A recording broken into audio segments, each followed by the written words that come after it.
4 مصرے ملاحظہ فرمائیے کہ اعلیٰ ہے کون کون اور عالی ہے کون کون، کہ اعلیٰ ہے کون کون اور عالی ہے کون کون، حیدر قدر کا دیکھ سوالی ہے کون کون، کہ اعلیٰ ہے کون کون اور عالی ہے کون کون، حیدر قدر کا دیکھ سوالی ہے کون کون، اور نعرہ لگا کے دیکھ تو حیدر کے نام کا، نعرہ لگا کے دیکھ تو حیدر کے نام کا، چہرے بتائیں گے کہ حلالی ہے کون کون۔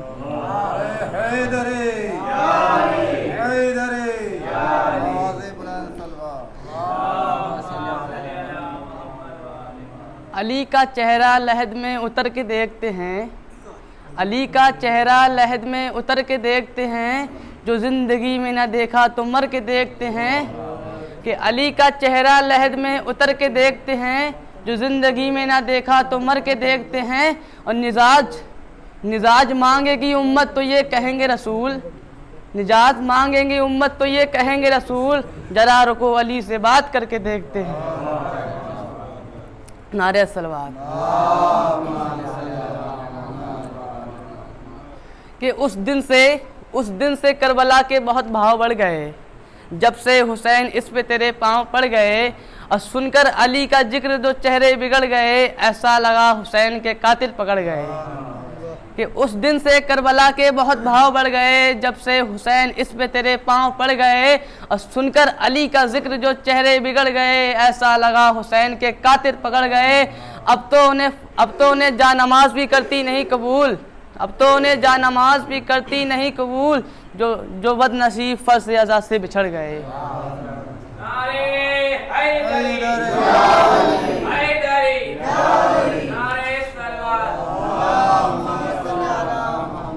کہ تیز گرمی میں ہو رمضان تو روزے رکھ کر سوچنا پیاس کا احساس کسے کہتے ہیں، اور شدت پیاس ہو پانی بھی ہو پی نہ سکو پھر سمجھ آئے گا عباس کسے کہتے ہیں۔ کہ الفت ہے میری نسل پرانی حسین سے، الفت ہے میری نسل پرانی حسین سے، پائی ہے میں نے خون خانی حسین سے، اور بچپن سے میری ماں نے سبق یہ دیا مجھے، کھانا حسن سے ملتا ہے پانی حسین سے۔ کہ دن ڈھلا شام ہوئی اب مجھے گھر جانے دو، دن ڈھلا شام ہوئی اب مجھے گھر جانے دو، مجھ کو ملنا ہے علی سے مجھے مر جانے دو۔ نعرہ صلوات۔ کہ محمد کا وسیع حق کا ولی کہنا ہی پڑتا ہے، محمد کا وسیع حق کا ولی کہنا ہی پڑتا ہے، خدا کے نام کا نقش جلی کہنا ہی پڑتا ہے، اور زمانہ لاکھ کٹ رہا ہے ابو طالب کے بیٹے سے، زمانہ لاکھ کٹ رہا ہے ابو طالب کے بیٹے سے، مگر وقت مصیبت یا علی کہنا ہی پڑتا ہے۔ نعرہ صلوات۔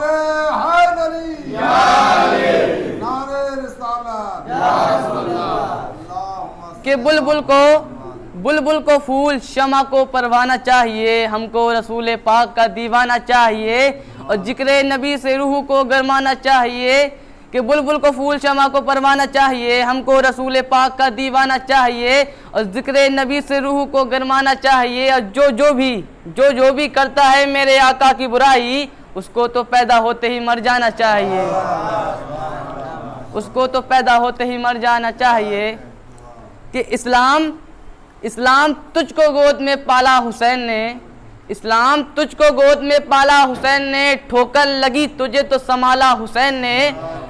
کہ اسلام تجھ کو گود میں پالا حسین نے، ٹھوکر لگی تجھے تو سنبھالا حسین نے، اور اسلام کی رگوں میں جو چکتا تھا بار بار، اسلام کی رگوں میں جو چکتا تھا بار بار، کانٹا تھا ایک یزید نکالا حسین نے۔ زندہ باد زندہ باد مردہ باد مردہ باد۔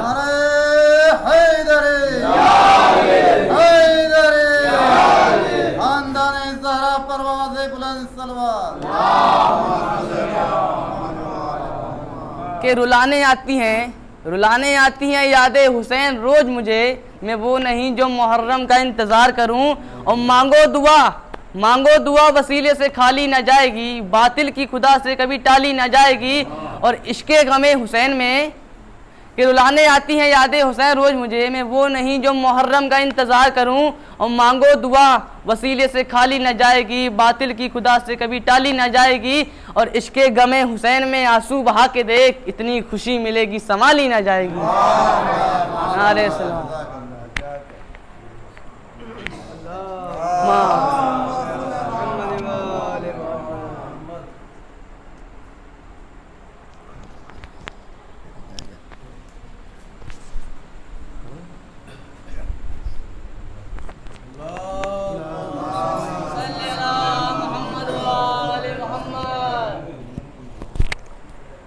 نعرہ صلوات۔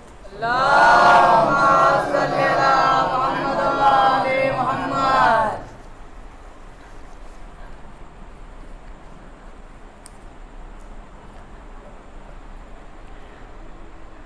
اے چاند کربلا کے تو نے تو دیکھے ہوں گے، اترے تھے اس زمین پر عرش بری کے تارے، اے چاند کربلا کے تو نے تو دیکھے ہوں گے، اترے تھے اس زمین پر عرش بری کے تارے، اے چاند جلوہ گر ہے ہاشم کا چاند یہاں پر، خیرات روشنی کی لے لیجیو یہاں سے، اے چاند اس زمین پر رکھیو ہمیشہ ٹھنڈک، سوتے جو ہیں یہاں پر زہرا کے ہیں یہ پیارے، اے چاند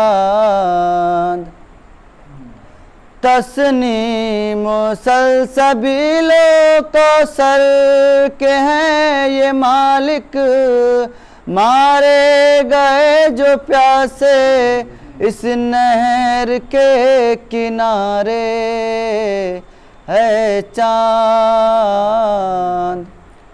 حر اور حبیب جیسے جانباز اور احبا مارے گئے یہیں پر انصار شاہدی کے، ہے چاند مارے گئے یہیں پر بے دردیوں ستم سے مسلم کے دونوں پیارے، زینب کے دونوں بیٹے، اے چاند پامال ہو رہی تھی قاسم کی لاش رن میں، عباس اور سرور چنتے تھے ان کے ٹکڑے، اے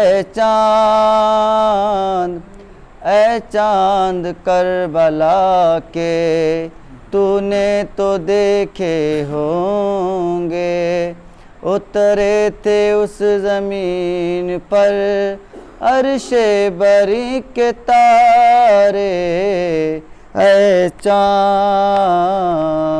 نعرہ صلوات۔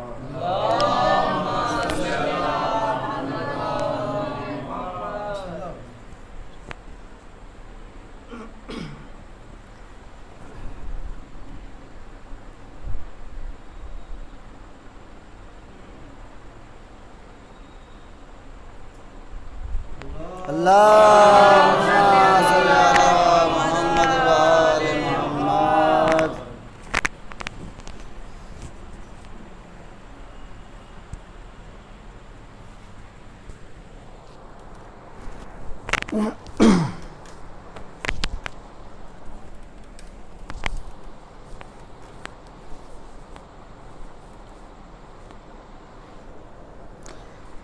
رحم اللہ من قرأ الفاتحہ.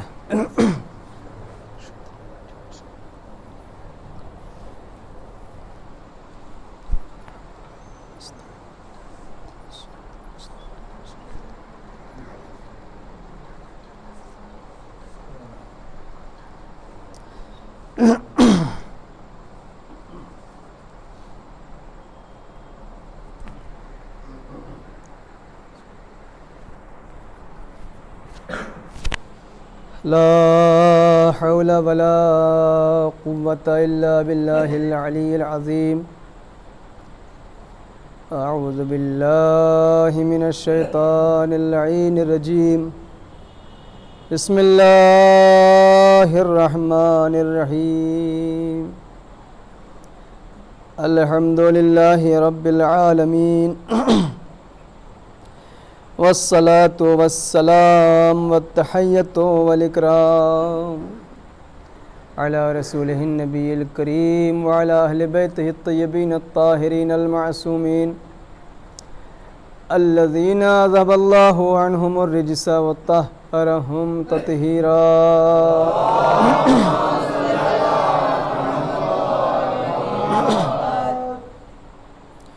واللعنة الدائمة الباقية على أعدائهم ومنكري فضائلهم وغاصبي حقوقهم أجمعين.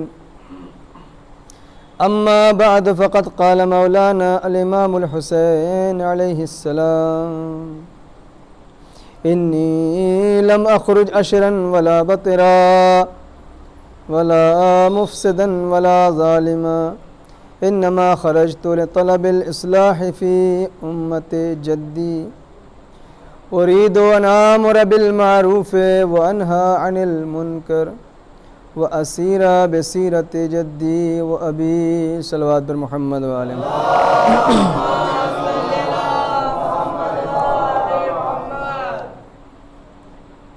ایک مرتبہ اور صلوات بھیج دی بر محمد.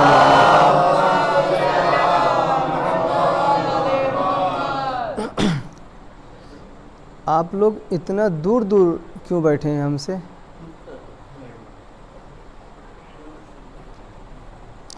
نزدیک آ جائیے، ہمیں بھی تو اچھے سے دکھائی دے کہ مطلب بیٹھے ہیں. آ جائیے آ جائیے آ جائیے آ جائیے آ جائیے.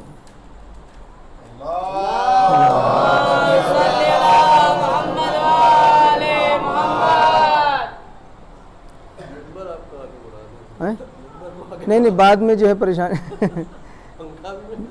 نہیں صحیح، بعد میں آنے والوں کو پریشانی نہ ہو اس لیے.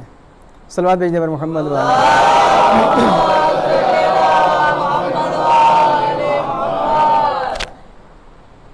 جو فرمائش اور جو اعلان سرکار سید الشہداء نے کیا، جس کے ذیل میں گفتگو چل رہی ہے، تبرکاً اس کا ترجمہ پھر سے پیش کر رہا ہوں کہ میں تکبر، گھمنڈ یا اترانے کے لیے نہیں نکلا ہوں، بلکہ میں نانا کی امت کی اصلاح کے لیے نکلا ہوں. میں یہ چاہتا ہوں کہ امر بالمعروف کروں، یعنی نیکیاں پھیلاؤں، نہی عن المنکر کروں، یعنی برائیوں سے روکوں، اور اپنے نانا کی سیرت پر عمل کروں اور اپنے بابا کی سیرت پر عمل کروں. اور آخر تک امام حسین علیہ السلام نے ہدایت کی کوشش کی، لوگوں کی ہدایت کی، اور یہ سمجھایا کہ تمہاری زندگی میں اگر کوئی چیز سب سے زیادہ اہمیت رکھتی ہونی چاہیے تو وہ اللہ کی ذات ہونی چاہیے. اللہ کی ذات کے سامنے، خدا کے حکم کے سامنے تمہیں کسی چیز کی پرواہ کرنے کی ضرورت نہیں ہے، چاہے تمہیں اپنا گھر ہی کیوں نہ لٹانا پڑے، چاہے تمہیں اپنی جان کا نذرانہ ہی کیوں نہ دینا پڑے، حکم الہی کی بقا کی خاطر. اس لیے کہ اللہ سے بڑی طاقت کوئی نہیں ہے کوئی طاقت؟ ارشاد ہوتا ہے 29واں پارہ جہاں سے شروع ہوتا ہے، آپ دیکھیں کیا ہے پہلی آیت. بسم اللہ الرحمن الرحیم، آپ نے بارہا سنی ہوگی. تبارک الذی بیدہ الملک وَهُوَ عَلَى كُلِّ شَيْءٍ قدیر، بابرکت ہے وہ ذات کہ جس کے قبضہ قدرت میں سارا ملک ہے، ساری خدائی ہے، سارا اقتدار ہے۔ وَهُوَ عَلَى كُلِّ شَيْءٍ قدیر، اور وہ ہر شے پر قادر ہے۔ آپ نے غور فرمایا ترجمے میں ایک مرتبہ ریپیٹ کر رہا ہوں، دیکھیں، بابرکت ہے وہ ذات کہ جس کے قبضہ قدرت میں سارا ملک ہے، وَهُوَ عَلَى كُلِّ شَيْءٍ قدیر، اور وہ ہر شے پر قدرت رکھتا ہے۔ تو بھائی یہ دونوں باتیں تو ایک ہی ہو گئی نا، یہ الگ الگ ہیں؟ غور کریں، پہلے جملے میں بھی قدرت کا اعلان ہے اور دوسرے جملے میں بھی قدرت کا اعلان ہے۔ بھائی ایک ہی بات ہے تو دو مرتبہ کہنے کی کیا ضرورت ہے؟ آپ غور فرما رہے ہیں، ایک ہی بات ہے تو اس کو دو مرتبہ کہنے کی کیا ضرورت ہے؟ تکرار کرنے کی درود بھیج دے پر محمد والے۔ آئیے ادھر جگہ خالی ہے، ادھر آئیے۔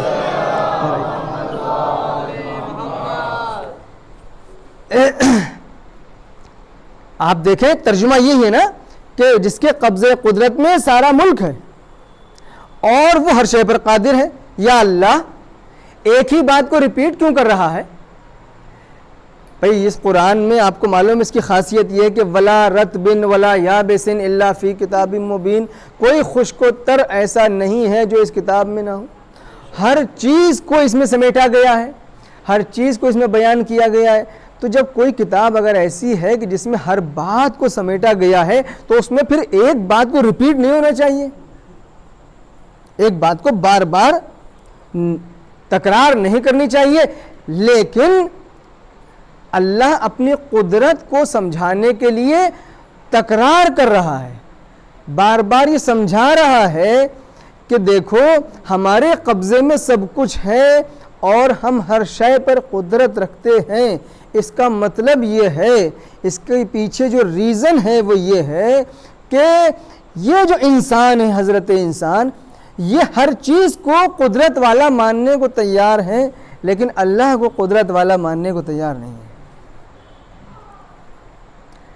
یا اللہ تو نے کیوں اس بات کی ریپیٹ کی، کیوں اس بات کی تکرار کی؟ شاید یہی آواز آئے کہ میں جانتا ہوں جب دنیا میں انسان آتا ہے تو ہر چیز کو بڑا سمجھتا ہے لیکن مجھے بڑا نہیں سمجھتا۔ میں بار بار تاکید کر کو اس کو سمجھانا چاہتا ہوں کہ دنیا میں جتنی چیزیں تم بڑی سمجھ رہے ہو وہ سب میری بنائی ہوئی ہیں، وہ سب میری پیدا کی ہوئی ہیں۔ جہاں پر تمہیں قدرت دکھائی دے رہی ہے وہ قدرت میری عطا کی ہوئی قدرت ہے، وہ میری دی ہوئی طاقت ہے۔ جو میری دی ہوئی طاقت ہے اس کو تم اصلی طاقت سمجھتے ہو اور جو دینے والا ہے اسے کمزور سمجھتے ہو۔ یہ وہ نقطہ ہے جس کی وجہ سے اللہ نے ریپیٹ کیا۔ آپ کہیں گے مولانا صاحب یہ کیسی بات، ہم تو اللہ کو سب سے بڑا سمجھتے ہیں۔ نہیں عزیزان گرامی، زبان سے بڑا سمجھتے ہیں لیکن عمل سے بڑا نہیں سمجھتے ہیں۔ ابھی دیکھیں کبھی انسان جب اس دنیا میں آتا ہے تو پیسے کو بڑا سمجھنے لگتا ہے، پیسہ دولت اگر آ جائے بھائی، یا کہیں اقتدار میں حکومت میں جگہ مل جائے اس کو بڑا سمجھنے لگتا ہے۔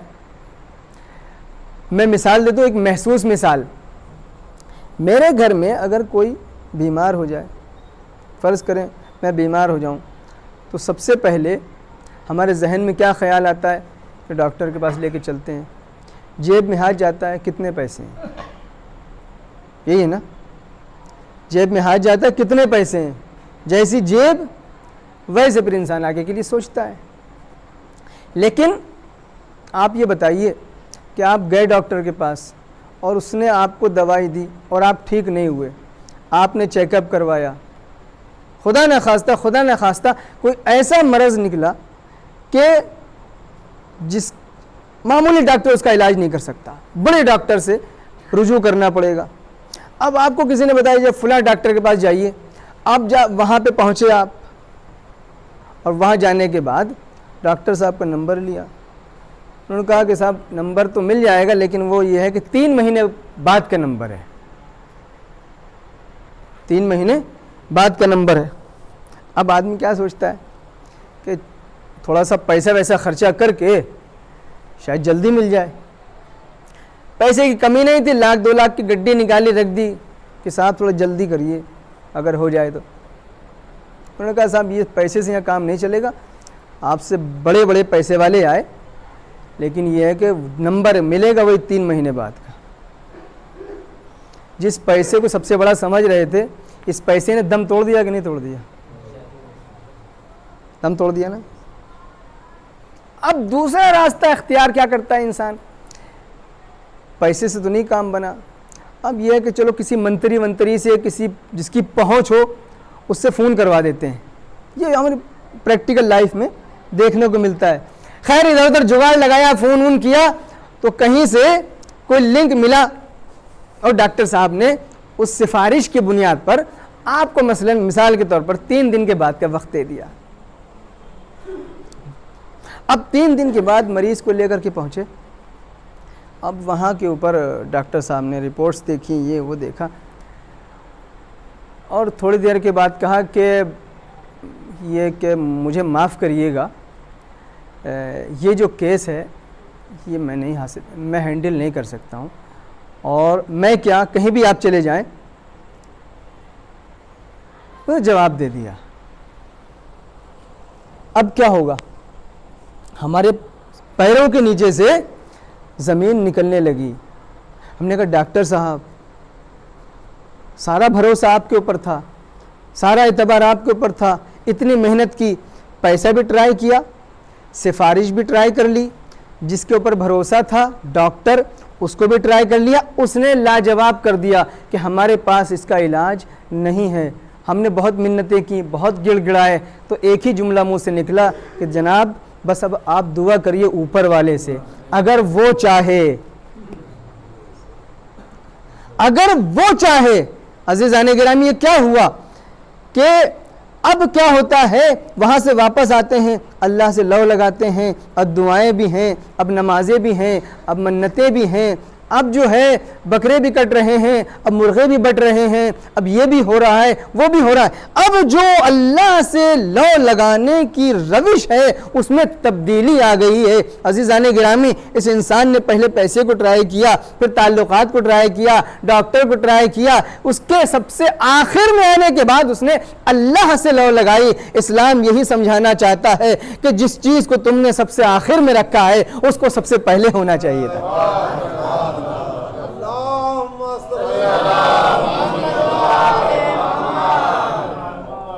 ایک مرتبہ درود بھیجتے پر محمد والے محمد.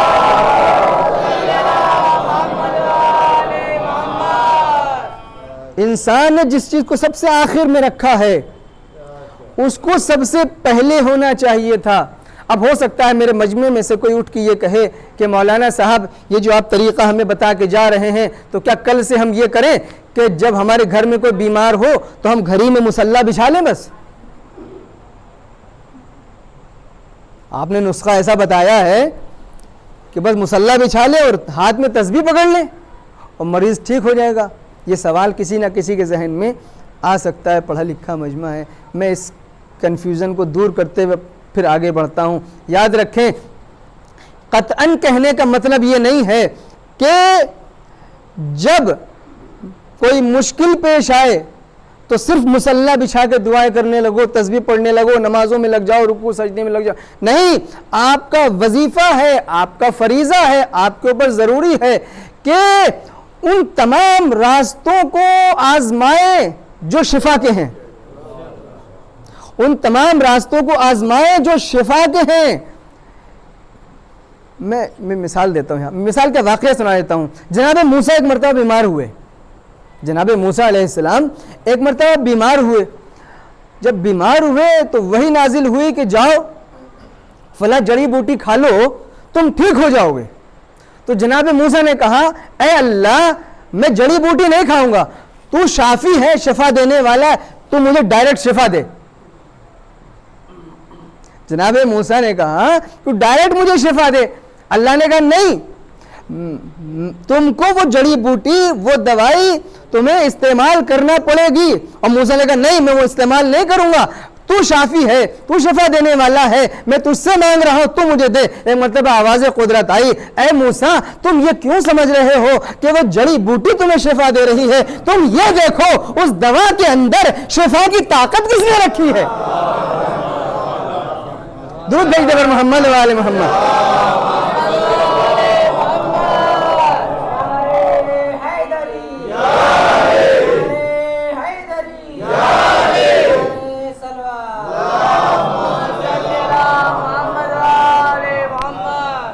عزیزان گرامی، بالکل اس مثال میں بھی یہی چیز آپ کو رکھنی پڑے گی. آپ مریض ہوئے ہیں، آپ کو دوائی کھانی ہے. آپ مریض ہوئے ہیں، ڈاکٹر کے پاس جانا ہے. آپ مریض ہوئے ہیں، آپ کو چیک اپس کروانے ہیں. آپ مریض ہوئے ہیں، آپ کو پیسہ خرچ کرنا ہے. آپ مریض ہوئے ہیں، آپ کو کوششیں کرنی ہیں. لیکن یہ دھیان میں رہے، بھروسہ دوا پہ نہیں کرنا ہے بلکہ اللہ کی ذات پہ کرنا ہے. جب آپ دوا لے کر کے آئے ہو، گھر میں بیٹھ کے دوا کھا رہے ہیں، تو آپ کے دماغ میں یہ ہونا چاہیے کہ یہ شفا مجھے یہ دوا نہیں دے گی، بلکہ اس دوا کے اندر جس نے شفا کی تاثیر رکھی ہے وہ مجھے شفا دے گا. نہ جانے کتنی مثالیں ایسی ہیں کہ جہاں کے اوپر انسان نے دوا تو کھائی لیکن شفا نہیں ملی. حکیم، میں سنا دیتا ہوں جو بیچ میں بات آ گئی ہے، حکیم جالینوس کا قصہ ہم سنا دیتے ہیں آپ کو. حکیم جالینوس بہت بڑا حکیم گزرا ہے، بہت بڑا حکیم. آپ پڑھیے گا انٹرنیٹ پہ سرچ کر کے. اور ہر مرض کا علاج کرتا تھا یہ، لیکن ایک مرض میں یہ اسپیشلسٹ تھا. آپ آج کل کے بھی زمانے میں ماہر ہوتے ہیں، ہر بیماری کا ایک الگ اسپیشلسٹ ہے، ایکسپرٹ، ماہر. تو جس مرض میں یہ ماہر تھے وہ مرض تھا مرض اسہال، جس کو تھوڑا سا اردو کمزور ہو گئے لوگوں کی آج کل. مرض اسہال یعنی لوز موشن کا مرض، جس کو آپ انگلش میں لوز موشن بول دیتے ہیں. تو اب کیا ہوا، یہ اس مرض کے ماہر تھے، لیکن جب مرے ہیں تو اسی مرض میں مبتلا ہو کے مرے. جب مرے تو اسی مرض میں مبتلا ہو کے مرے. جب یہ بیمار ہوئے تو لوگوں نے انہیں آ کے تانا دینا شروع کیا کہ جناب آپ تو ہر بیماری کا علاج کرتے ہیں اور اس بیماری کے تو آپ ماہر ہیں. یہ کیا ہو رہا ہے کہ آپ اپنے کو ٹھیک نہیں کر پا رہے ہیں؟ یہ کہیں کہ کیسے ڈاکٹر ہو گئے آپ، کیسے حکیم ہوتا ہے نا. لوگ آگے مزے لیتے ہیں، تو لوگ آگے مزے لے رہے تھے، پریشان کر رہے تھے. تو انہوں نے جب تنگ آ گئے تو انہوں نے بلایا ادھر آؤ، اور انہوں نے 2-3 پڑیے دوائی دی کہ لو، اور ایک سراہی میں، ایک مٹکے میں پانی بھروایا. کہا یہ دوائی اس پانی میں ڈالو. اس سراہی کے اندر وہ دوائی ڈالی گئی. جیسے ان لوگوں نے دوا ڈالی ہے، تھوڑی دیر میں وہ پانی پورا جم گیا. سراہی کا پانی جم گیا، منجمد ہو گیا مٹکے کا وہ پورا پانی. وہ تعجب میں کہا یہ تو جم گیا. کہا دیکھو یہ جو دوائی ہے نا، یہ میں 1 ہفتے سے مسلسل کھا رہا ہوں. یہ دوائی 1 ہفتے سے مسلسل کھا رہا ہوں، لیکن یہ دوا اس پانی پہ تو اثر کر رہی ہے، میرے شکم پہ اثر نہیں کر رہی ہے. اس کا مطلب یہ ہے کہ یہ جو دوا ہے یہ شفا نہیں دیتی، بلکہ یہ دوا اپنی شفا میں منتظر رہتی ہے حکم پروردگار کی. یہ دوا اس پانی پہ اثر کر رہی ہے، میرے اوپر اثر نہیں کر رہی ہے. کیوں؟ اس لیے کہ وہاں کے اوپر حکم الہی ہے کہ اثر کرے، اور یہاں کے اوپر سے حکم الہی اٹھ چکا ہے. تو معلوم یہ ہوا کہ دوا شفا نہیں دیتی بلکہ اللہ کی ذات شفا دیتی ہے. دوا کو اللہ نے ذریعہ بنایا ہے اس شفا تک پہنچنے کا. بس یہ ہماری غلط فہمی ہے کہ ہم ذریعے کو اصل سمجھ بیٹھتے ہیں اور اصل کو بھول بیٹھتے ہیں. درود بھیج دے بر محمد و آل محمد.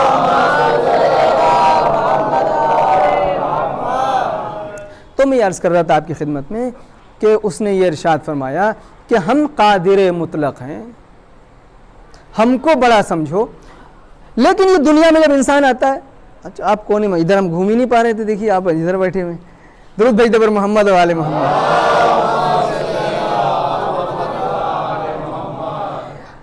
اب آپ دیکھیں یہ ہوتا ہے کہ انسان دنیا میں آتا ہے، یہاں کی جو زرق و برق ہے اس کو دیکھ کے تھوڑا سا اللہ کی طرف سے تھوڑا سا بھول جاتا ہے اللہ کو.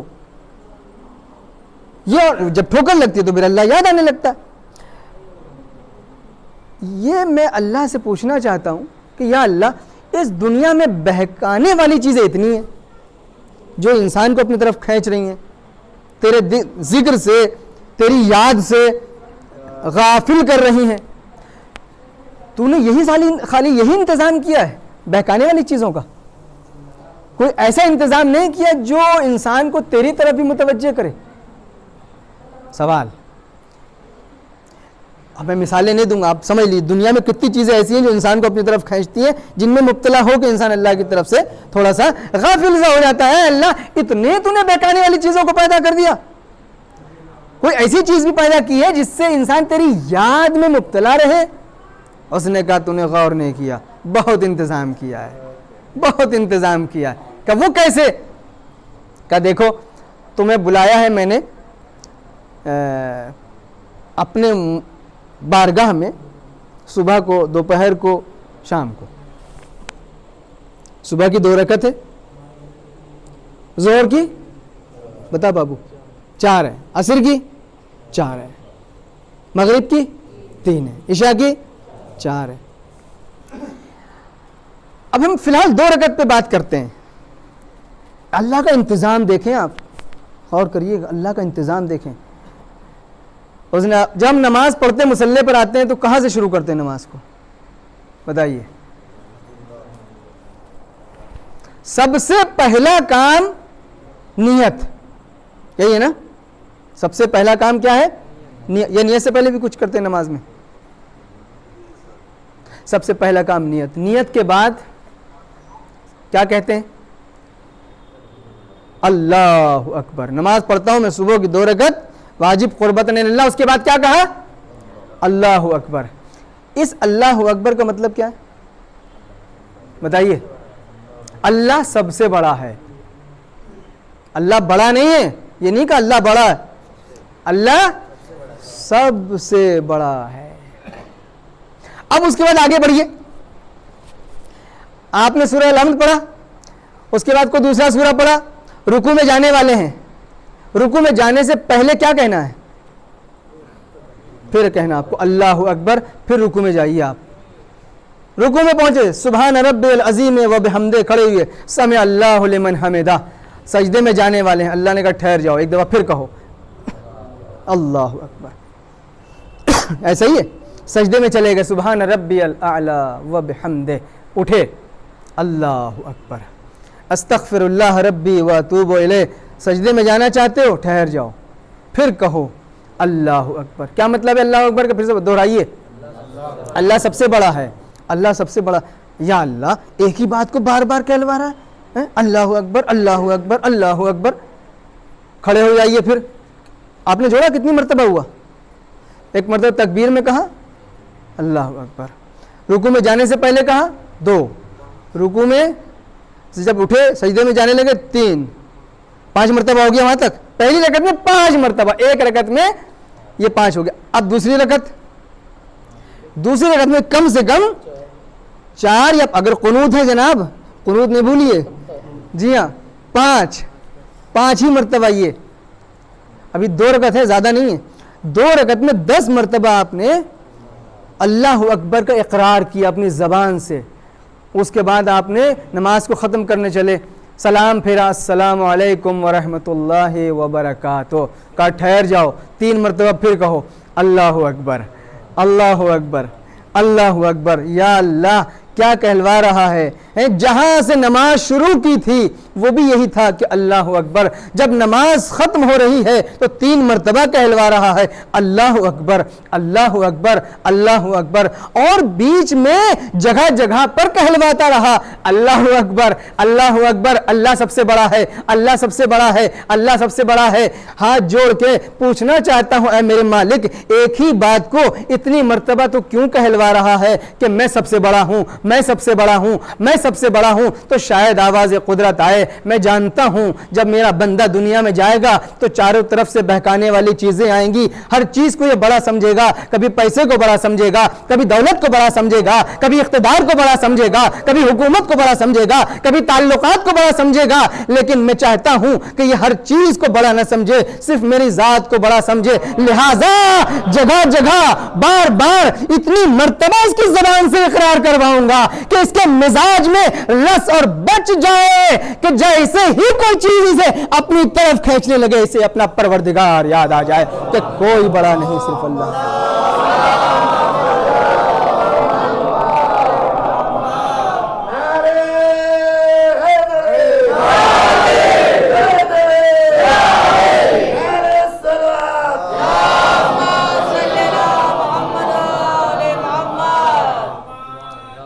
عزیزان گرام یہ ہے انتظام قدرت.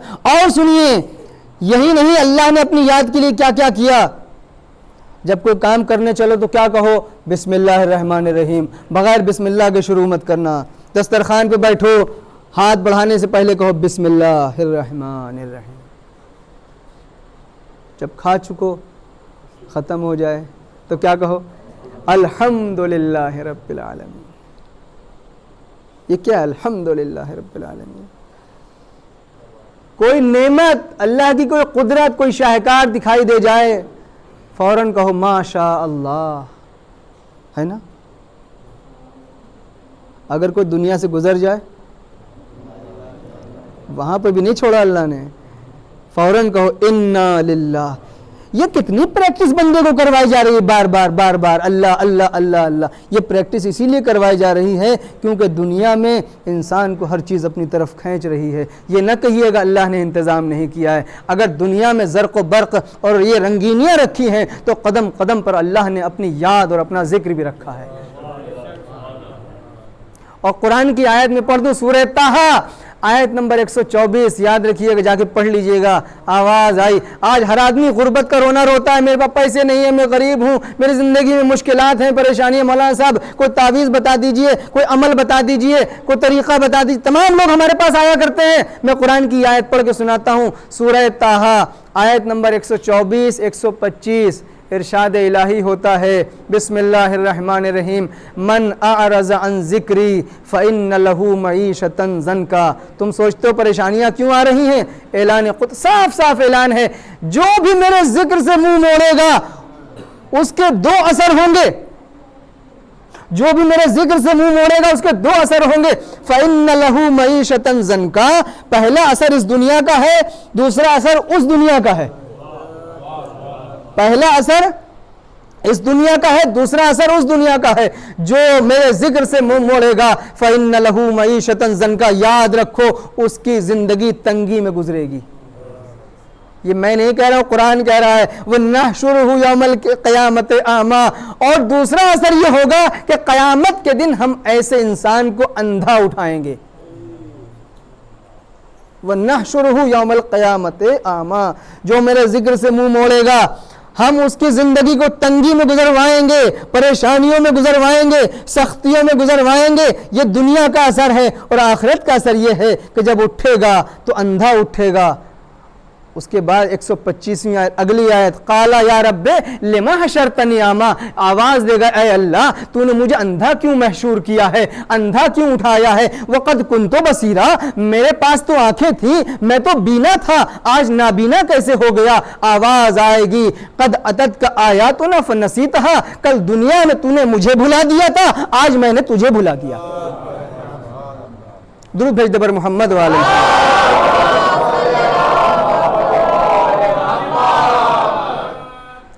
یہ قرآن کی صاف الفاظ ہیں, صاف الفاظ ہیں.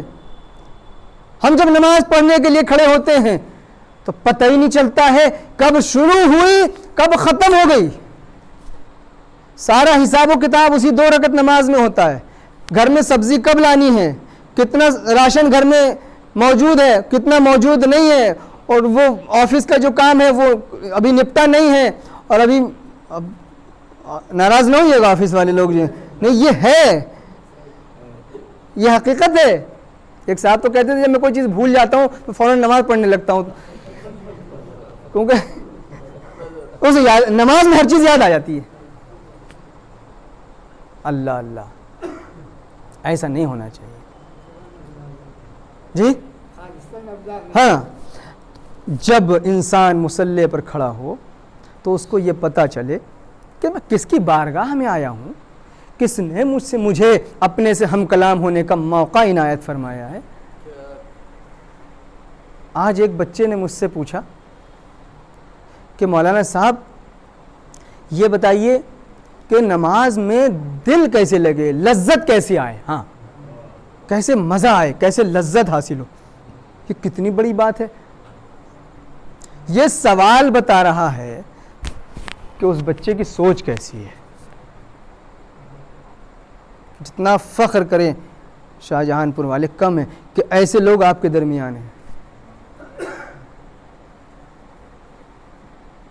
ایسے لوگ ہیں جو لوگ نماز نہیں پڑھتے یا جنہوں نے ابھی تک پڑھنا شروع نہیں کی، وہ غور کریں اس بات پر کہ لوگ اس مرحلے تک پہنچ چکے ہیں کہ نماز میں زیادہ سے زیادہ لذت کیسے حاصل ہو۔ کہیں ایسا تو نہیں اس کاروان میں ہم بہت پیچھے رہ گئے ہوں؟ کہیں ایسا تو نہیں کہ اس فہرست میں ہم بہت پیچھے رہ گئے ہوں؟ جس نے نہیں شروع کی، اچھا اللہ کتنا رحیم و کریم ہے، وہ یہ نہیں کہتا کہ صاحب اگر تم نے آج تک نماز نہیں پڑھی تو بس اب میں قبول نہیں کروں گا۔ نہیں، ابھی کبھی آپ نے کسی مولانا، کسی مولوی کی جھوٹی سے جھوٹی، جعلی سے جعلی روایت میں کہیں سنا ہے کہ اگر کسی نے بتایا کہ اگر کسی کی 40 سال ایج ہو گئی ہے، اب اگر وہ نماز پڑھنا چاہتا ہے تو پھر اللہ جو ہے وہ کہتا نہیں پڑھ سکتا؟ سنا ہے کہیں آپ نے؟ کبھی نہیں سنا ہوگا۔ وہ تو یہ کہتا ہے کہ میں تو انتظار میں ہوں، جب تم آ جاؤ میں توبہ کو قبول کرنے کو تیار، جب راہ راست پر آ جاؤ۔ 2 سال سے نہیں پڑھی ہے، آج پڑھ لو۔ 4 سال سے نہیں پڑھی ہے، آج پڑھ لو۔ 5 سال سے نہیں پڑھی ہے، آج سے شروع کر دو۔ اما آج تک نہیں پڑھی ہے، اب سے شروع کر دو، اس کے کوئی قید نہیں ہے۔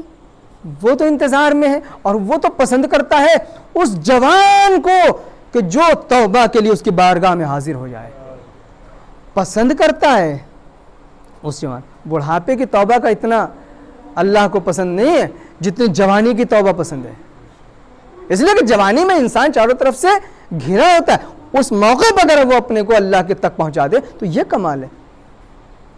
عزیزان گرامی، الصلاۃ عمود الدین، نماز دین کا ستون ہے۔ ستون سمجھتے ہیں آپ؟ پلر، یہ پلر دکھ رہے ہیں آپ کو؟ یہ چھت رکے گی نہیں اگر پلر نہ ہو، تو آپ کا دین رکے گا نہیں اگر نماز کا پلر نہ ہو۔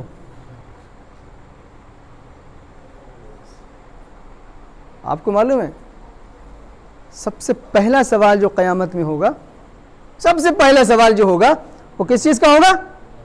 نماز۔ سب سے پہلا سوال نماز کا ہوگا۔ ان قبلت قبل ما سواہا، اگر یہ قبول ہو گئی تو سارے اعمال قبول کر لیے جائیں گے۔ وَإِن رُدَّتْ رُدَّ مَا سِوَاهَا، اور اگر یہ رد ہو گئی تو پھر سب رد ہو جائیں گے۔ لوگ پوچھتے ہیں مولانا صاحب سمجھ میں نہیں آتی بات، اتنی محنت کر رہے ہیں، چلے نماز نہیں پڑھ رہے اور سارے کام تو کر رہے ہیں، وہ محنت جو سب ضائع ہو جائے گی ہماری۔ اس کو سمجھانے کے لیے علماء ایک مثال دیتے ہیں، دیکھیں سمجھیے، اگر نماز قبول تو سارے اعمال قبول، سب میں ویلیویشن آ جائے گی، سارے اعمال ویلیو پالیں گے۔ لیکن اگر نماز چلی گئی سب کی ویلیو ختم ہو جائے گی۔ اس کے لیے جو مثال دیتے ہیں بڑی پیاری مثال ہے، درود بھیجتے پر محمد وآل محمد میں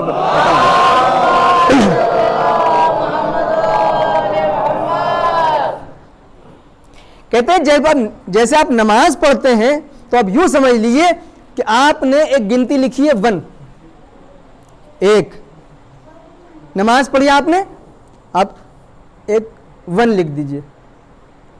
اس کے بعد اب آپ نے دوسرے کام کرنا شروع کیے، مثلا کسی یتیم کی مدد کی ہے، تو اب اسی 1 کے آگے آپ 0 لگا دیجئے، تو اب اس کی ویلیو جو ہے جو 1 تھی یہ کنورٹ ہو گئی 10 میں۔ اب آپ نے روزہ رکھا، 1 0 اور بڑھا دیجئے، ویلیو بڑھ گئی، 10 سے 100 پہ پہنچ گئی۔ آپ نے مثال کے طور پر کوئی ایک اور نیک کام کیا، 1 0 اور بڑھا دیجئے اس کے آگے، ویلیو اب اور بڑھ گئی ہے، اب 1000 کی ہو گئی ہے۔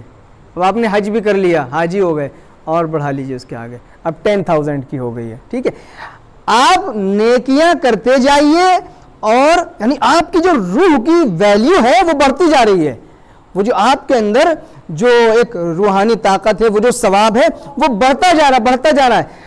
لیکن یاد رکھیں یہ جو ویلیوشن بڑھ رہی ہے یہ اس ایک کی وجہ سے بڑھ رہی ہے جو آپ نے کنارے لگایا ہوا ہے۔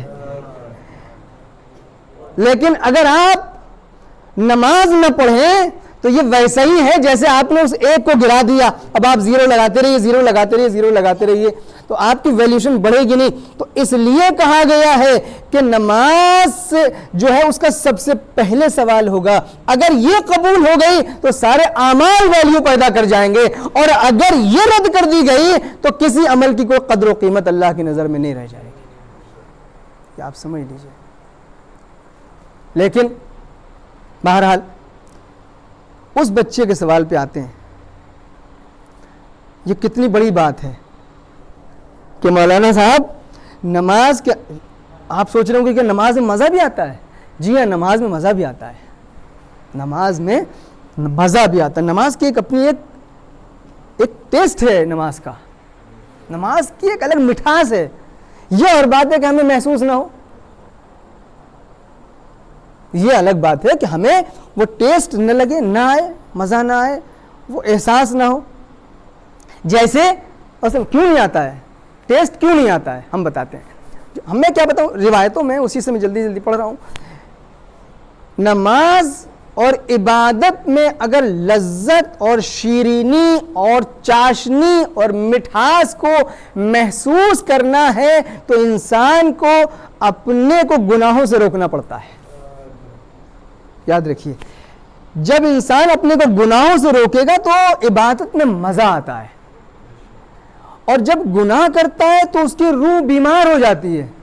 جب روح بیمار ہو جاتی ہے تو پھر عبادت کا ٹیسٹ اس کو نہیں لگتا ہے.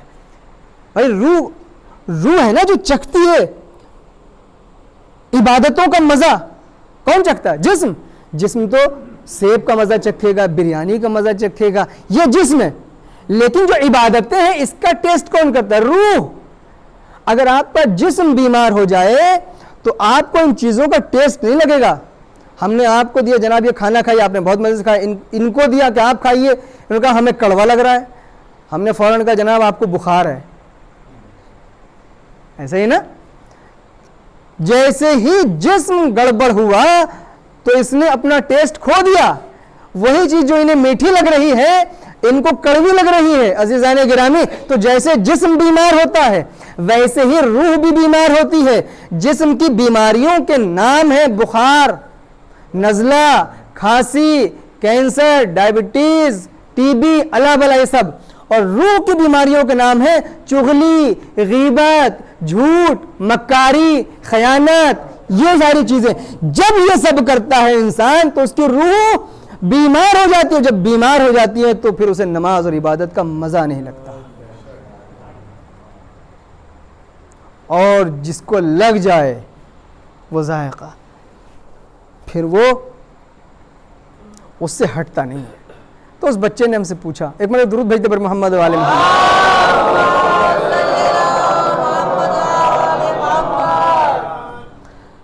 تو ایک تو یہ, دوسرا یہ کہ انسان کو چاہیے کہ نماز میں توجہ, جو منہ سے بول رہا ہے اس پر, اس ٹرانسلیشن پہ, اس کے میننگ پہ تھوڑی سی توجہ کرے. یہاں پہ مجھے ایک واقعہ یاد آ رہا, اگر آپ اجازت دیں تو پہلے وہ سنا دوں کہ حلاوت عبادت کسے کہتے ہیں. نماز کی حلاوت اور مٹھاس. آپ نے مشہد کا نام سنا ہے؟ ایران میں ایک شہر ہے مشہد. کس کا روزہ ہے وہاں پہ؟ 8ویں امام, امام علی رضا علیہ السلام کا روزہ.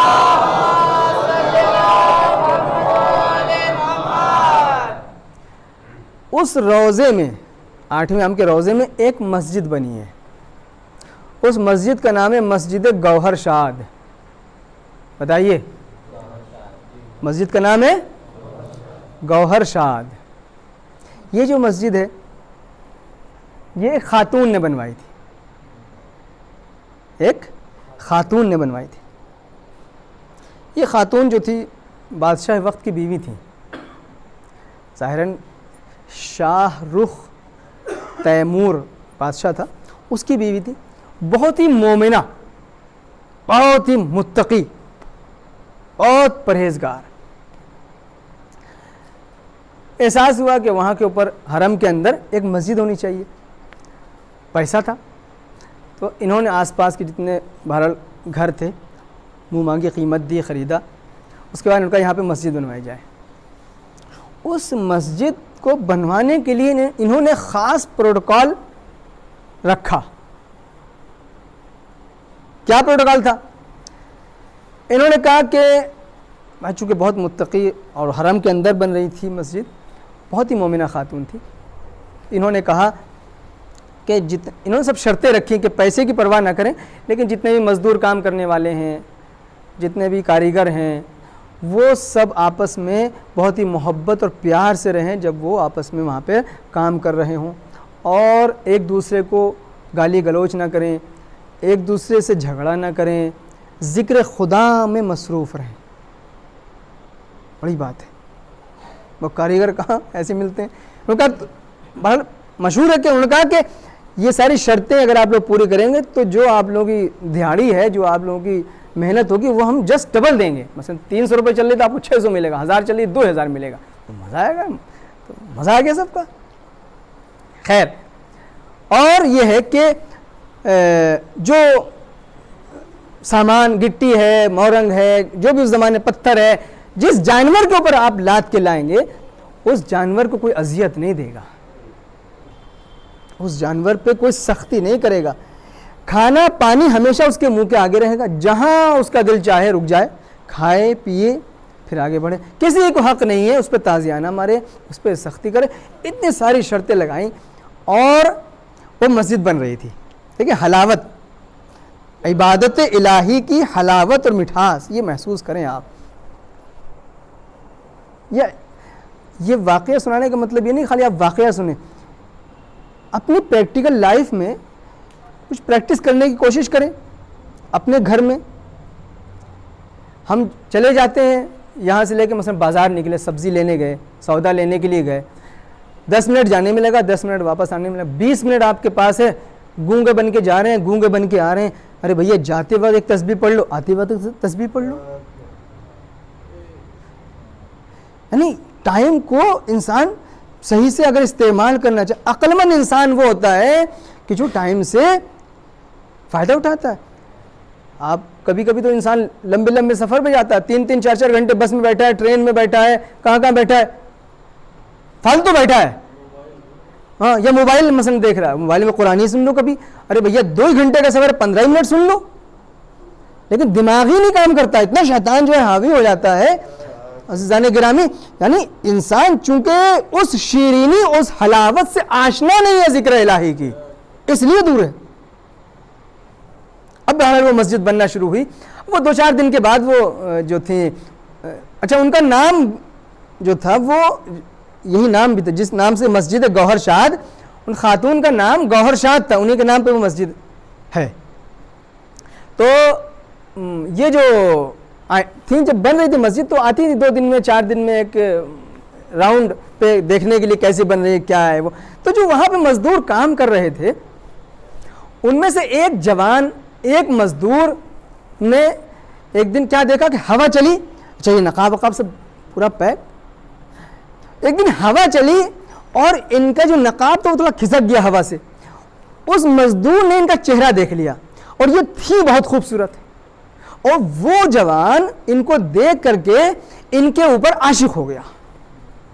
اب آپ دیکھیں، آپ سوچیں گے کہ یہ کیا؟ میں نے جی یہ ہے وہ جوان ان کے اوپر. اب وہ بیچارہ مزدور طبقے سے، اور یہ کہاں شہزادی کہاں ملکہ.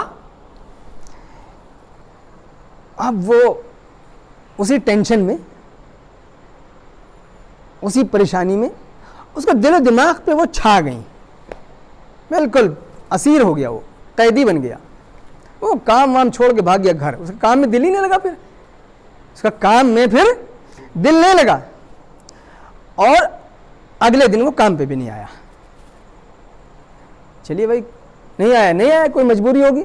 لیکن دوسرے دن بھی نہیں آیا، تیسرے دن بھی نہیں آیا، چوتھے دن بھی نہیں آیا، اب وہ کام پہ آتا ہی نہیں. اب ان کو خبر ہوئی کہ وہ ایک مزدور غائب ہے، پتہ لگاؤ کیا معاملہ ہے.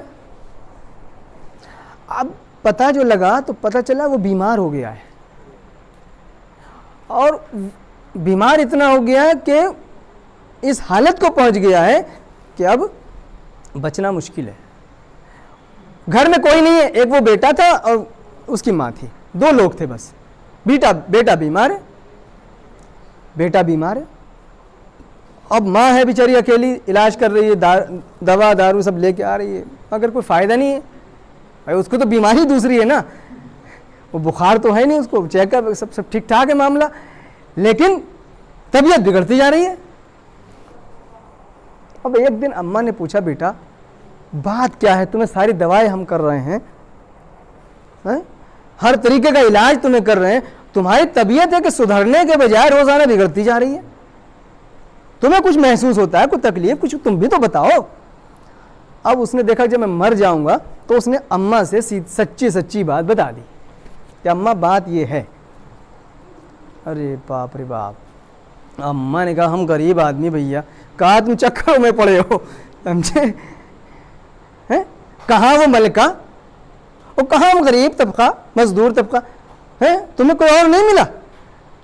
بہرحال لیکن ماں تو ماں ہوتی ہے, ماں کی ممتا, ماں کی محبت.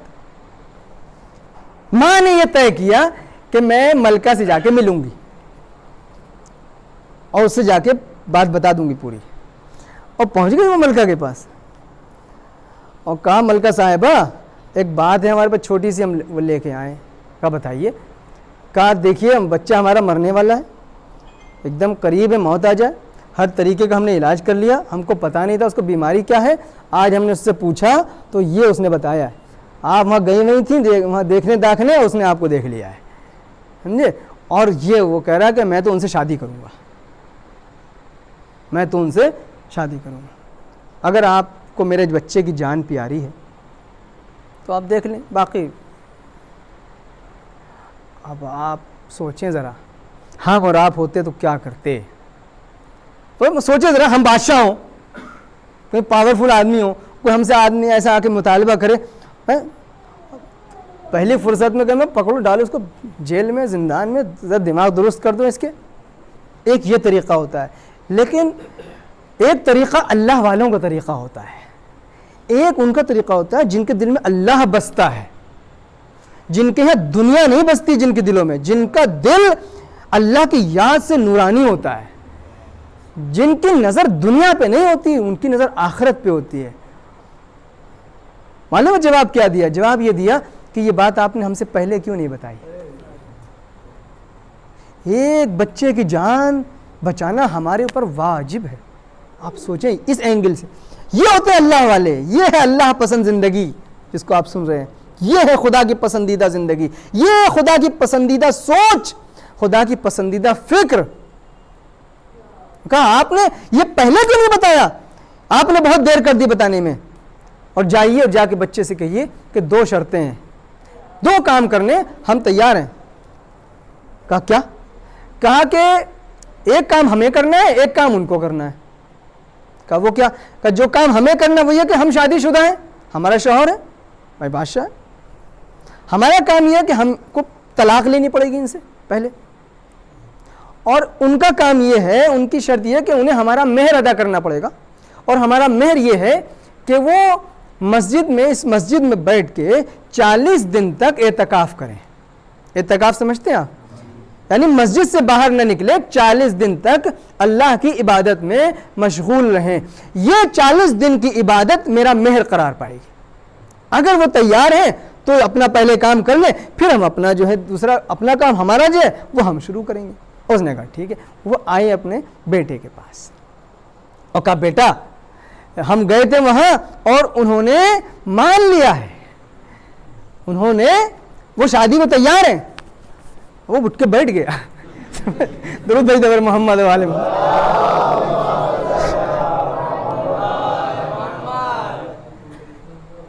اور ہاں وہ جو بیماری تھی وہ علاج مل گیا, طاقت آنے لگی. کہنے لگی اماں سچ کہیے, سچ بتائیے, سچی مچی؟ ہاں سچی مچی. کہا انہوں نے لیکن ایک شرط رکھی ہے. کہا شرط کیا ہے؟ کہا شرط یہ رکھی ہے کہ 40 دن تک تمہیں اس مسجد کے اندر, اس مسجد یا کسی بھی مسجد کے اندر 40 دن تک اللہ کی عبادت میں مشغول رہنا پڑے گا, کنٹینیو, بالکل مسلسل. انہوں نے کہا اماں 40 دن کی بات کرتی ہیں آپ, 4 مہینے, 40 مہینے, 40 سال, جتنا ہو گئے ہمیں منظور ہے. آپ یہ دیکھیں, آپ اس نے اگلے دن سے شروع کر دیا عبادت میں. بہرحال 1 دن گزرا, 2 دن گزرے, 3 دن, 4 دن, 5 دن, 39, 40ویں دن گوہر شاد نے, اس خاتون نے اپنے خادم کو بھیجا کہ جاؤ مسجد اور اس سے جا کے پوچھو کہ اس نے اپنا کام پورا کر لیا کہ نہیں. خادم آیا, وہ نماز میں مشغول ہے، عبادت میں مشغول ہے، خادم آ کے بغل میں بیٹھ گیا، اس نے آواز دی کہ تمہارے 40 دن پورے ہو گئے ہیں، تم کو جو ہے اب ملکہ نے بلایا ہے، 40 دن پورے ہو گئے تمہارے اور تمہیں ملکہ نے بلایا ہے۔ ایک مرتبہ اس نے آواز دی کہ ان سے جا کے کہہ دو اب مجھے شادی نہیں کرنا ہے آپ سے۔ خادم کہنے لگا اما کیا کہہ رہے ہو بھیا، یہ کیا کہہ رہے ہو، دماغ ٹھیک ہے تمہارا، 40 دن سے یہاں پڑے ہو ہیں ان کو حاصل کرنے کے لیے، اور جب تم نے پورا اپنا عمل پورا کر لیا اب کہہ رہے ہو نہیں کر رہے ہو شادی، کیا مطلب ہے؟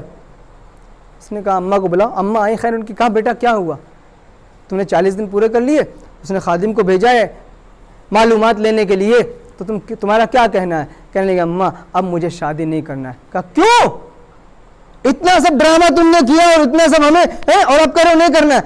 کہا اماں جان ابھی تک میں محبت مجازی میں گرفتار تھا، اب میں محبت حقیقی میں گرفتار ہو گیا۔ ابھی تک محبت مجازی میں گرفتار تھا، اب میں محبت حقیقی میں گرفتار ہو گیا۔ کہا کیا کہنا چاہتے ہو؟ کہا اماں عبادتوں میں جو لطف اور مزہ مجھے ملا ہے اب دنیا کی لذتوں کو حاصل کرنے کا دل نہیں کرتا ہے۔ اللہ اللہ عزیزان گرامی، یہاں پہ پہنچ کر کے میں ایک بات کہتا ہوں کہ یہ جو اس نے 40 دن تک کا عمل کیا تھا یہ کس لیے کیا تھا، کیوں کیا تھا؟ میں آپ سے پوچھتا ہوں۔ ایک دنیا کی لذت کو حاصل کرنے کے لیے اس نے یہ 40 دن کا عمل کیا، نتیجہ کیا ہوا؟ اللہ کا قرب حاصل ہو گیا۔ میں کہتا ہوں جب ایک جھوٹی محبت کے سہارے اگر کوئی اللہ کو یاد کرنے بیٹھ جائے، ایک جھوٹی محبت کو حاصل کرنے کے لیے بھی اگر کوئی اللہ کو یاد کرنے کے لیے بیٹھ جائے تو اس منزل پر پہنچ جاتا ہے کہ اسے خدا کے علاوہ کچھ دکھائی نہیں دیتا۔ تو اگر کوئی انسان خلوص دل سے عبادت الہی میں مصروف ہو جائے، کوئی اگر صرف خدا کے لیے اللہ کے عشق میں اور اللہ کی محبت میں اگر کوئی اس کی عبادت میں مصروف ہو جائے تو وہ کس درجے پر پہنچے گا؟ ایک مطلب درود بھیج دے پر محمد والے میں۔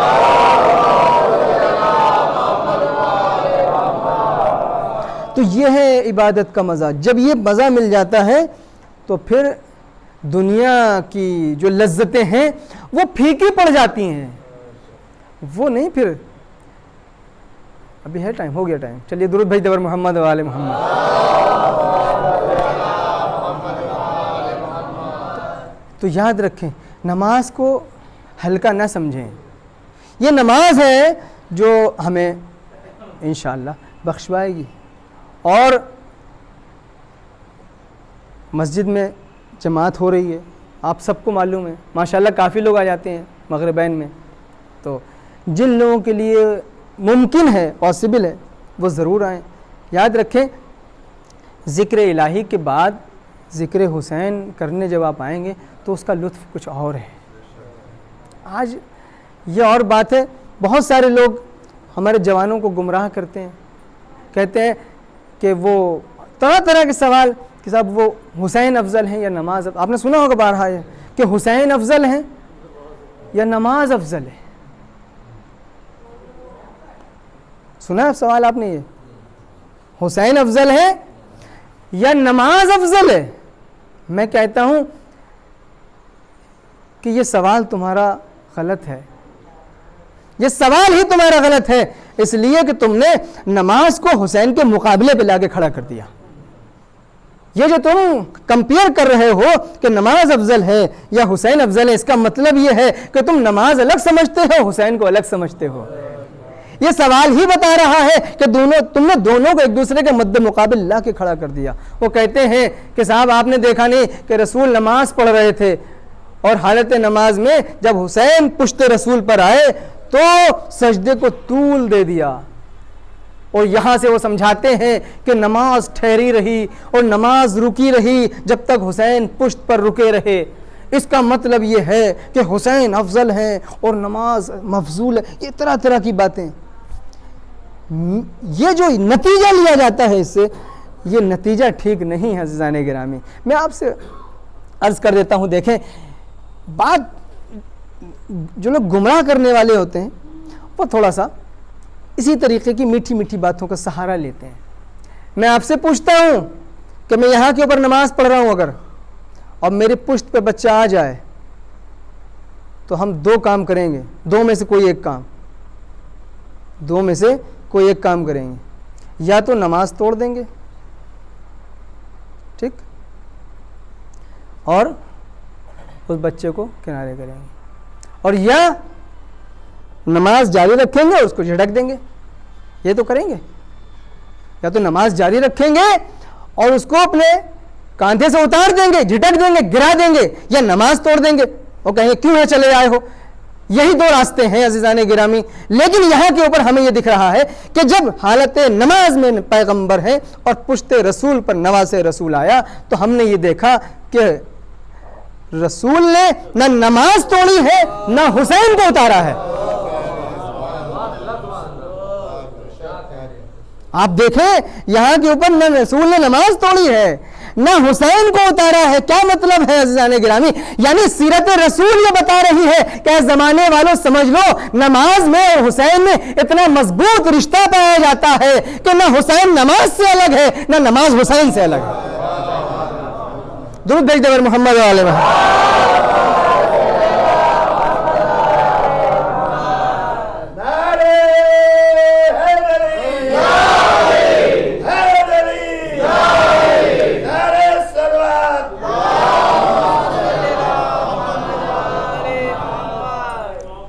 عزیزان گرامی. آپ دیکھیں، محسوس کریں. اچھا میرے سوال، ایک دن میں سوچ رہا تھا، میرے ذہن میں یہ بات آئی کہ آپ دیکھیں حالت نماز میں جب پیغمبر نماز پڑھ رہے تھے امام حسین ہی کیوں آئے؟ امام حسن بھی تو آ سکتے تھے. آپ سوچیں ذرا، امام حسن بھی تو آ سکتے تھے، امام حسین ہی کیوں آئے؟ معلوم ہوتا ہے کہ قدرت کو کچھ منظور ہے، قدرت کا کچھ ارادہ ہے، اور مشیت الہی یہ ہے کہ شاید قدرت یہ دیکھ رہی تھی کہ ایک زمانہ آئے گا لوگوں کو نماز سے حسین کے نام پر جدا کیا جائے گا، حسین کا بہانہ بنا کر کے لوگوں کو نماز سے بہکایا جائے گا. لہٰذا حسین اور نماز میں اتنا مضبوط رشتہ رکھا. جب آپ دیکھیں زیارت عاشورہ پڑھیے، اعمال کرتے ہیں آپ، جگہ جگہ کے اوپر زیارت پڑھنے کے بعد کیا کہا گیا؟ 2 رکعت نماز پڑھیے. ادھر زیارت امام حسین پڑھی، اس کے بعد آپ نے 2 رکعت نماز پڑھی، ادھر زیارت پڑھی، ادھر 2 رکعت نماز پڑھی. یہ کیا ہے؟ یعنی جہاں جہاں حسین کا تذکرہ آ رہا ہے وہاں وہاں نماز کا تذکرہ آ رہا ہے. خدا جانتا تھا کہ ایک زمانہ آئے گا میرے حسین کے نام پر لوگوں کو گمراہ کیا جائے گا، نماز سے دور کیا جائے گا. تو قدرت نے یہ انتظام کیا کہ جہاں جہاں نام حسین رکھا وہاں وہاں نماز کو رکھ دیا، جہاں جہاں نماز کو رکھا وہاں وہاں نام حسین کو رکھ دیا. درود بھیج دے بر محمد والے میں.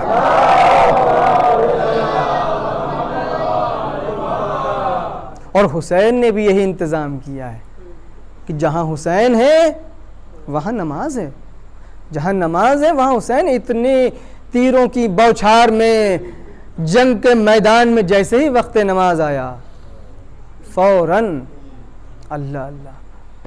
اور جب سرتن سے جدا ہوا ہے تو وہ بھی حالت سجدہ میں ہوا ہے. یعنی حسین کی زندگی کا جو اختتام ہے وہ سجدے پہ ہے، نماز پہ ہے. عزیزان گرامی، اب کوئی ہے کسی میں ہمت جو حسین کو نماز سے الگ کر دے؟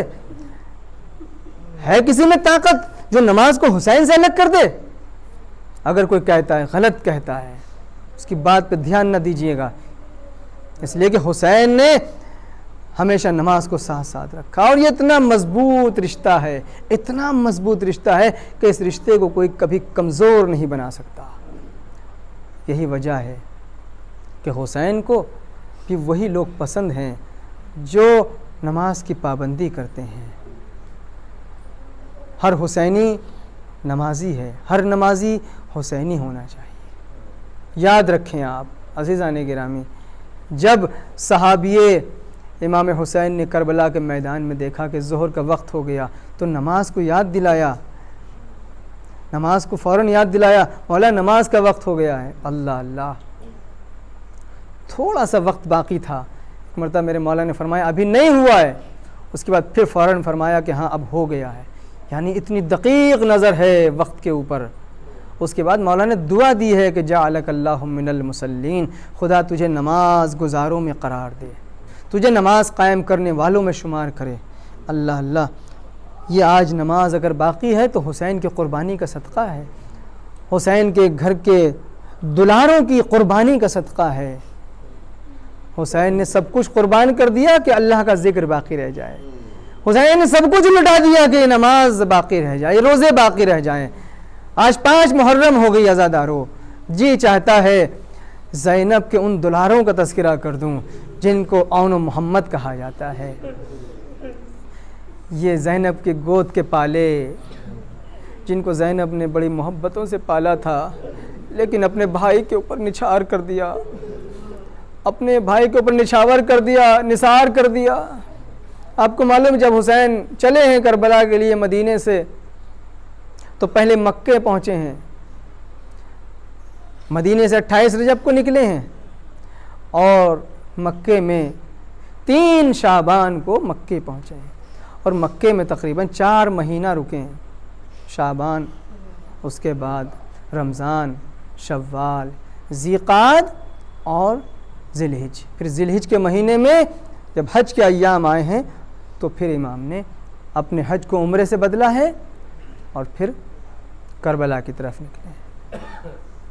جب نکل رہے تھے مکے سے، 4 مہینے مکے میں تھے تقریباً، جب وہاں سے نکل رہے تھے میرے مولا تو ایک مرتبہ جناب عباس سے کہا، آقا جناب عباس سے کہا اے عباس، اے میرے بھیا، قافلے کو تھوڑی دیر کے لیے روک لو۔ قافلہ روک دیا گیا، آقا جیسے آپ کی مرضی۔ ایک مرتبہ ابو الفضل عباس نے بڑھ کے پوچھا، آقا قافلے کو روکنے کی کوئی خاص وجہ ہے؟ کہا ہاں میرے بھیا، مجھے کسی کا انتظار ہے، مجھے کسی کا انتظار ہے۔ کچھ ہی دیر ہوئی تھی کہ ایک مرتبہ جناب عبداللہ دور سے آتے ہوئے دکھائی دیے۔ جناب عبداللہ کون ہیں؟ جناب زینب کے شوہر ہیں، جناب زینب کے شوہر ہیں۔ جناب عبداللہ قریب آئے، آواز دی، امام حسین کی خدمت میں آواز دی، آقا میں اپنی زوجہ سے کچھ بات کرنا چاہتا ہوں، میں زینب سے کچھ گفتگو کرنا چاہتا ہوں۔ ایک مرتبہ حسین نے کہا، اے عبداللہ، زینب تمہاری شریکت الحیات ہیں، مجھے کوئی حق نہیں روکنے کا، جتنی بات کرنا ہے کر لو۔ بس ایک مرتبہ عبداللہ آگے بڑھ رہے ہیں اور زینب کا دل گھبرا رہا ہے، زینب کا دل گھبرا رہا ہے۔ معلوم ہے کیوں گھبرا رہا ہے؟ گھبرا اس لیے رہا ہے کہ اندر یہ سوچ رہی ہے شہزادی کہ کہیں ایسا نہ ہو کہ عبداللہ مجھے واپس لے جائیں مدینے۔ ایک مرتبہ جیسے ہی جناب عبداللہ قریب آئے ہیں، آواز دی، اے عبداللہ، اے عبداللہ، دیکھو یہ نا دل و دماغ میں چل رہا ہے، پتہ نہیں کیوں آ گئے، پتہ نہیں کیا وجہ ہے، کہیں ایسا تو نہیں مجھے میرے بھیا سے الگ کر کے مدینے واپس لے جائیں گے۔ ایک مرتبہ جناب زینب نے جناب عبداللہ کو دیکھا اور آواز دی، اے عبداللہ دیکھو، اگر تم مجھے لینے آئے ہو اور مدینے لے جانا چاہتے ہو تو دیکھو زینب شریعت کی پابند ہے، شوہر کا کہنا ماننا بیوی کے لیے واجب ہے، ضروری ہے۔ اے عبداللہ اگر تم کہو گے تو میں چلی تو جاؤں گی، لیکن یاد رکھو یہ زینب حسین کے بغیر جی نہیں پائے گی۔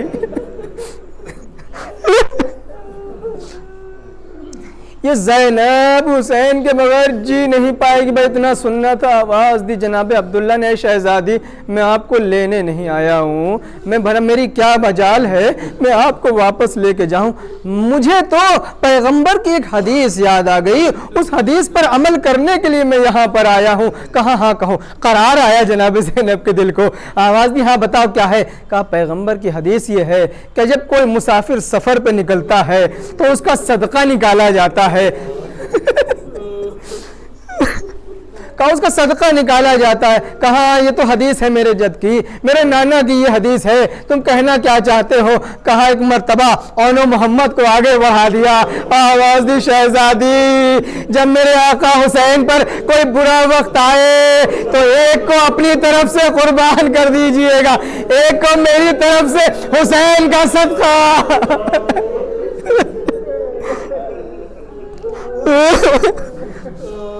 اجرکم اللہ, اللہ آپ کو کسی غم میں نہ رلائے.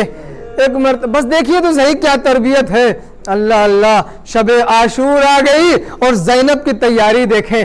شب عاشور ہے, دونوں بیٹوں کو سامنے بٹھایا ہے, بالوں کو صاف کر رہی ہیں اور سنوار رہی ہیں, سجا رہی ہیں. اے میرے شیرو, اے میرے شیرو, کل قربانی کا دن ہے, کہیں ایسا نہ ہو کہ ماموں کے اوپر قربان ہونے میں دیر کر دو.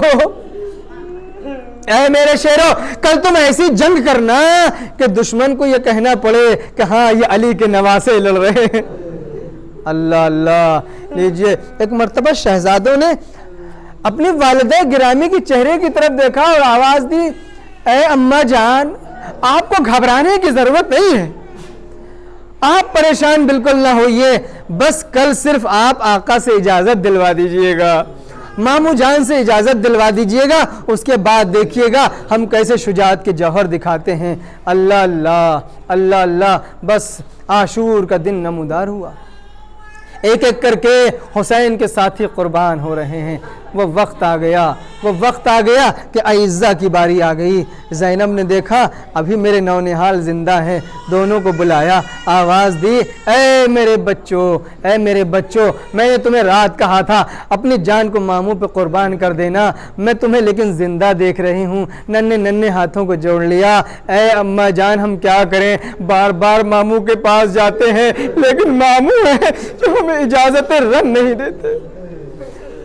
اماں جان, آپ چل کے سفارش کر دیجئے. بس ایک مرتبہ ایک ہاتھ میں اون کا ہاتھ پکڑا, دوسرے ہاتھ میں محمد کا ہاتھ پکڑا, بھیا کی خدمت میں آ گئی. اے بھیا, کیا اس بہن سے کوئی غلطی ہو گئی جو میری قربانیوں کو قبول نہیں فرماتے؟ اے میری بہن, میں کیسے ان لاڈلوں کو مرنے کی اجازت دے دوں؟ ارے یہ تمہاری گود کے پالے ہیں, ابھی ان کا سن ہی کیا ہے, کوئی 7 برس کا ہے, کوئی 8 برس کا ہے, کیسے دشمنوں کے حوالے کر دوں؟ اجرکم اللہ, خدا آپ کو کسی غم میں نہ رلائے. زینب نے اصرار کیا, حسین نے اجازت دی. جب حسین نے اجازت دی, ابھی تو سب موجود ہیں نا, جناب علی اکبر موجود ہیں, جناب عباس موجود ہیں. تاریخ میں ملتا ہے کہ ایک بچے کو حسین نے گود میں اٹھا کر گھوڑے پر سوار کیا, دوسرے بچے کو ابو الفضل عباس نے اٹھا کے گھوڑے پر, اور یہ دونوں بچے چلے ہیں لشکر کی طرف. یہ 2 بچے نہیں, مجھے کہنے دیجیے 2 چاند, سمجھ لیجیے گھٹا کی طرف جا رہے ہیں. اس کے بعد لڑائی کرنا شروع کی. کیا جنگ کی ہے, کبھی میں منے پر حملہ, کبھی میں سرے پر حملہ. دونوں بھائی ایک ساتھ لڑ رہے ہیں. یہ یاد, دونوں بھائی ایک ساتھ لڑ رہے ہیں, لاکھوں کی فوج ہے, لیکن اس کے باوجود بھی ان بچوں کو قابو میں نہیں کر پا رہے ہیں. ایک مرتبہ دشمن نے آواز دی, یہ علی کے نواسے ہیں, جب تک ان کے درمیان تم جدائی نہیں ڈالو گے, جب تک دونوں کو ایک دوسرے سے الگ نہیں کرو گے, ان پہ قابو نہیں پا سکتے. ایک مرتبہ لشکر 20 سے گزارا گیا, دونوں بچے جدا ہو گئے. بڑے بھائی نے چھوٹے بھائی کو پکار کے کہا, اے بھیا, اگر فرات تک چلے گئے تو خبردار پانی نہ پینا, ارے خیمے میں اصغر پیاسا ہے.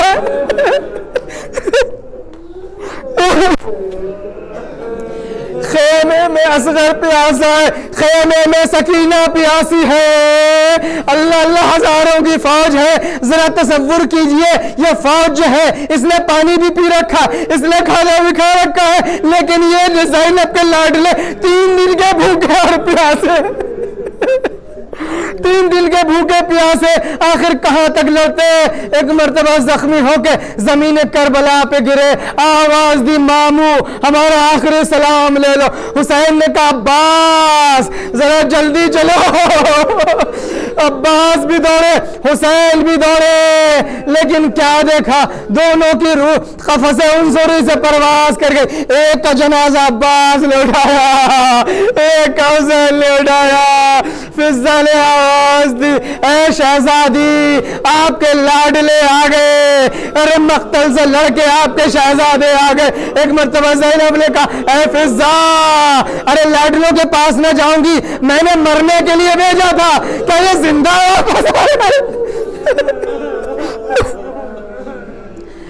فضا نے کہا شہزادی ذرا آ کے تو دیکھیے, زندہ نہیں آئے ہیں, دونوں کے لاشیں آئے ہیں. بس زینب دوڑی ہوئی آئے, ایک طرف آن کا لاشا, ایک طرف محمد کا لاشا, بیچ میں زینب بیٹھ گئی, سر کو سجدہ خالق میں رکھ دیا. اے میرے اللہ میری قربانی کو قبول کر لینا. انا للہ وَإِنَّا إِلَيْهِ رَاجِعُونَ رِضًا بِقَضَائِهِ وَتَسْلِيمًا لِأَمْرِهِ سَيَعْلَمُ الَّذِينَ ظَلَمُوا أَيَّ مُنْقَلَبٍ يَنْقَلِبُونَ. بار الہا ہماری اس عبادت کو قبول فرما, پالنے والے ہمارے ان آنسوؤں کو شب اول قبر کے لیے محفوظ فرما, پالنے والے اپنی اطاعت سے قریب فرما, اپنی معصیت سے دور فرما, امام زمانہ کے ظہور میں تعجیل فرما, ہم سب کو ان کے ناصروں میں شمار فرما. ماتم حسین.